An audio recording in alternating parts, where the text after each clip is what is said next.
my dear students. Welcome back to the chapter Refraction of Light, Module 2.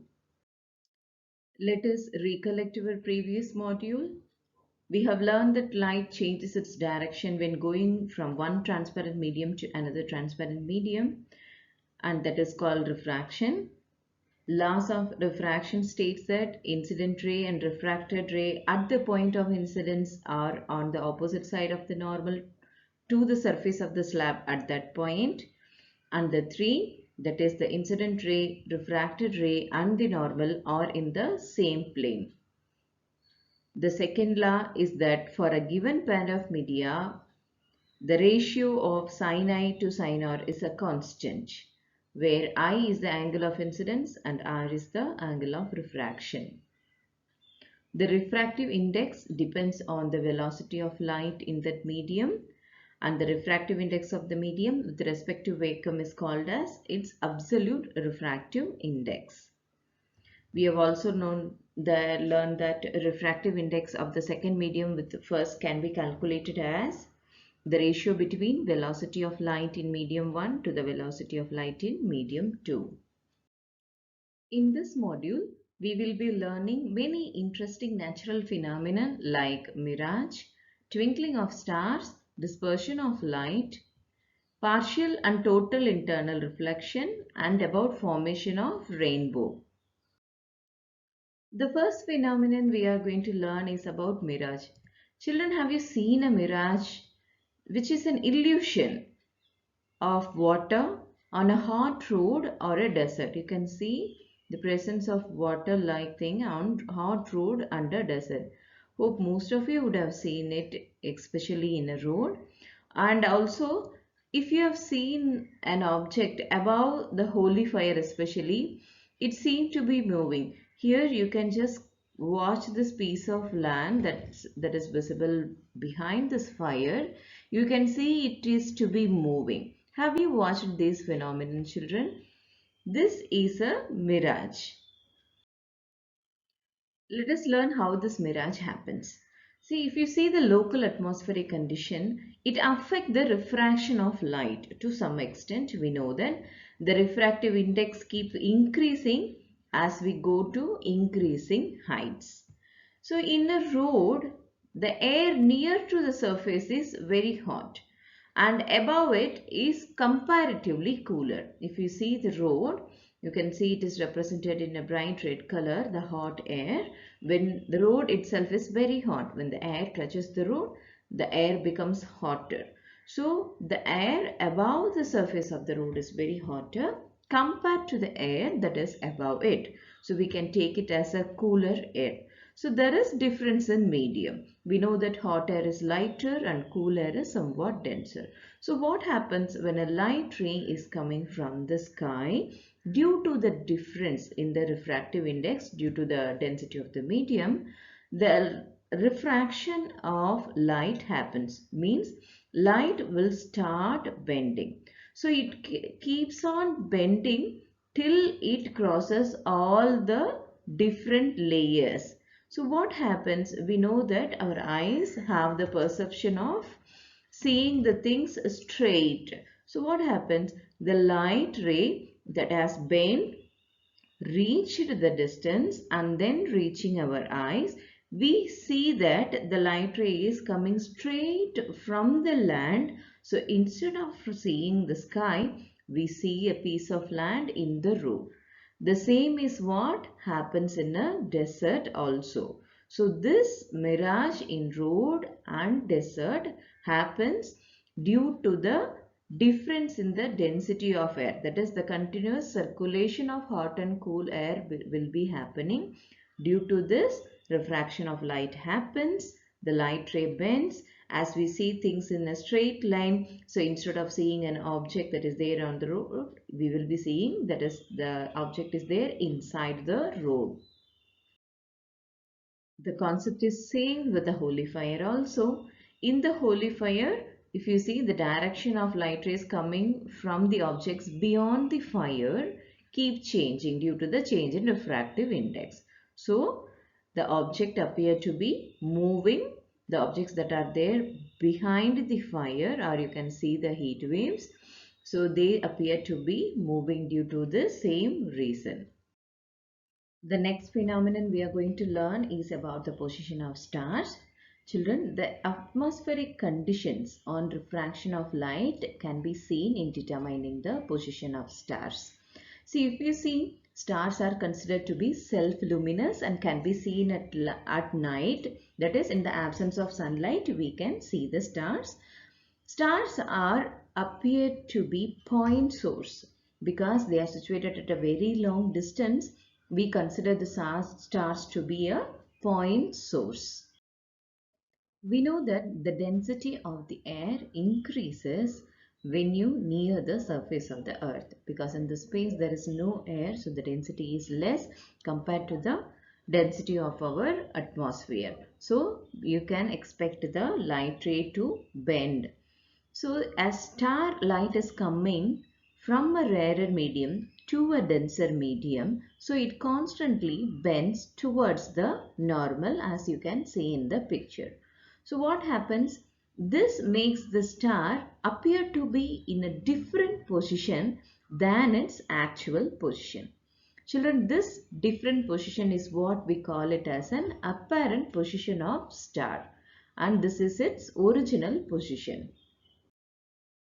How this is associated with twinkling of stars? Children, if you see, the apparent position of the star also keep changing a bit. This is because of the movement of atmospheric air, and also there is change in density of the air as well as temperature also.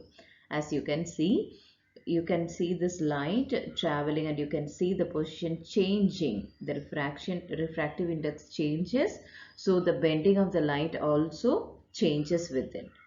So what happens due to this change? The position of the star and the brightness seem to be changing continuously, and this is why it appears that stars are twinkling. You can think that this is applicable to the planets itself, but the planets are not seen to be twinkling. Why? If you see, comparatively, the planets are much closer to us than the stars. So, they are not considered as point source, but they appear as collection of point source. If you see star is taken as a point source only. But if you take a planet, it is taken as a collection of point source. So what happens? Due to change in atmospheric refractive index as well as the brightness of the individual point source, the average position and total brightness remain unchanged. So what happens? We don't see the planets to be twinkling. We know that our sun is also a biggest star. So these phenomenon of refraction, is it applicable to sun as well? Of course, yes. If we say sunrise, it means the appearance of sun above the horizon. But when the sun is somewhat below the horizon, its light rays are able to reach us along a curved path because of the refraction through Earth's atmosphere. So what happens? Thus, even though the sun is below the horizon, we can able to see it due to its refraction. The same thing happens at sunset also. Both during sunrise as well as sunset, due to refraction, we can see the sun for about 4 minutes before its actual sunrise and actual sunset due to refraction of light. Now, let us learn about dispersion of light. So, we all know that light is an electromagnetic radiation, and for light, wavelength is an important property of radiation. See, if we see our eyes, our eyes are sensitive to wavelength between 400 and 700 nanometer, which is called as a visible spectrum. In this interval, if you see, the radiation of different colors will have different wavelengths. So the red light, if you see, it has a maximum wavelength of about 700 nanometer, where the violet will have the smallest wavelength, that is close to 400 nanometers. So this is the range that is visible to our eye. This is a visible spectrum. In vacuum, the velocity of light rays of all the frequencies is same. But the velocity of light, we know that in a medium, it depends on the frequency of the light. So different colors travel with different velocity. So therefore, the refractive index of a medium is different for different colors. So thus, when white light enters a single medium like glass, the angle of refraction are different for different colors as they possess different refractive index. So when a white light is coming from sun through air, it enters any refractive medium, it emerges as a spectrum of 7 colors. This process of separation of light into its component colors while passing through a medium is called as dispersion of light. Sir Isaac Newton was the first person to use a glass prism to obtain sun's spectrum. When white light is incident on the prism, different colors went through different angles. As you can see, red is the one that bends the least and violet is the one that bends the most. Children, let us think. So from incident white light, how can we obtain a white emergent light by making use of two prisms? It is very simple. If white light enters the first prism, we know that it disperses into 7 colors. If we are keeping a prism closer to it, very close to it, here it is shown at a distance, but if you are keeping it very much closer, this dispersed light will be again converged and we can get a white light. And we have also seen that the chandeliers having glass prism can produce a color spectrum. They use a tungsten bulb. But if we use an LED bulb, we will be able to see the same effect or not? Actually, the answer is no. So if you see the light emitted by LED light, it does not have all wavelength in the region. So it is not possible to obtain the whole spectrum. Now let us learn another beautiful phenomenon, that is partial and total internal reflection. Imagine, children, when light is entering a rarer medium from denser medium. What happens? We know that when light enters a rarer medium from a denser medium, it gets partially reflected. That is, part of a light gets reflected and comes back to the denser medium itself. See, here our light source is in the denser medium, for example water. From this, it is entering a rarer medium, that is air. So when it happens, part of the light will get reflected and come back to the denser medium itself. This is due to reflection of light. But if you see, the rest of the light gets refracted and goes to the rarer medium. As the light is going from denser medium to the rarer medium, it bends away from the normal. So if you see here, if the light ray is bending away from the normal, that means that the angle of incidence I will be smaller when compared to the angle of refraction R. What happens if we increase the value of I? If we increase the value of I, obviously the value of R will also increase according to the Snell's law, as we know that the refractive index is constant. So if we increase I, all R also increases. So at one point, at particular point of I, the value of R will become 90 degree. See here, it is increasing and at one point it reaches 90 degree. This value of I is called as a critical angle. Critical angle is the value of I where the value of R will become equal to 90 degrees. So for angles of incidence larger than the critical angle, if you keep on increasing the angle of incidence, then the angle of refraction will be larger than 90 degree. So it means that all the rays after the critical angle will return to the denser medium only. That is, it will return back to the denser medium. Thus, at one point, all the light will get reflected back to the denser medium. You can see this is an example of total internal reflection. You can see the light source is there. Even though the path of the water changes, you can see the light is not coming out of the water. It is totally reflected back inside it. So this is called as total internal reflection. So we can determine the value of critical angle. So how can we determine the value of critical angle? We know how to calculate refractive index with respect to two medium. The formula is sin I upon sin R. We know that very well. But for total internal reflection, I will be the critical angle and R will be 90 degree. We know the value of sin 90. The value of sin 90 will be 1. Substituting in the formula, we will get the value can be equal to sine of that particular angle of incidence. Now we will learn about a beautiful natural phenomenon, that is the formation of rainbow. We always like rainbow.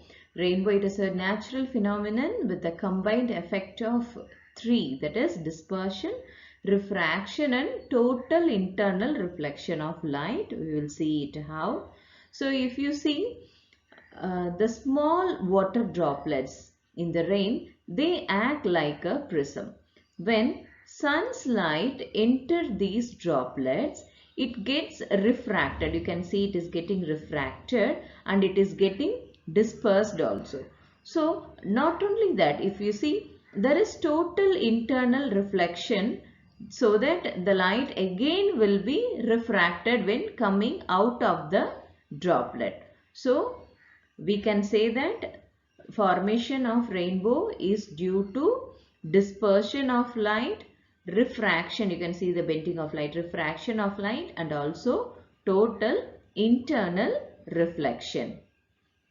So these process, all the three processes together, they produce the rainbow. So children, we have learned so many phenomena with respect to the refraction of light in this module. Let us summarize it one by one. When light rays coming from a distant object appear to be coming from the image of the object inside the ground, that is called as mirage. We know that stars are self-luminous and can be seen in the absence of sunlight. They appear to be point source because of its large distance from us.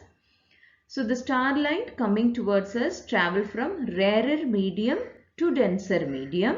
So they constantly bend towards the normal.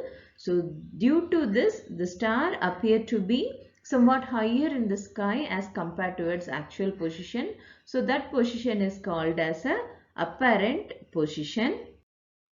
On the contrary, planets do not twinkle because planets are much closer to us compared to the stars. So they appear to be collection of point sources. Due to changes in refractive index, the position as well as the brightness of the individual point source change. But the average position and total average brightness remains unchanged and the planets do not twinkle.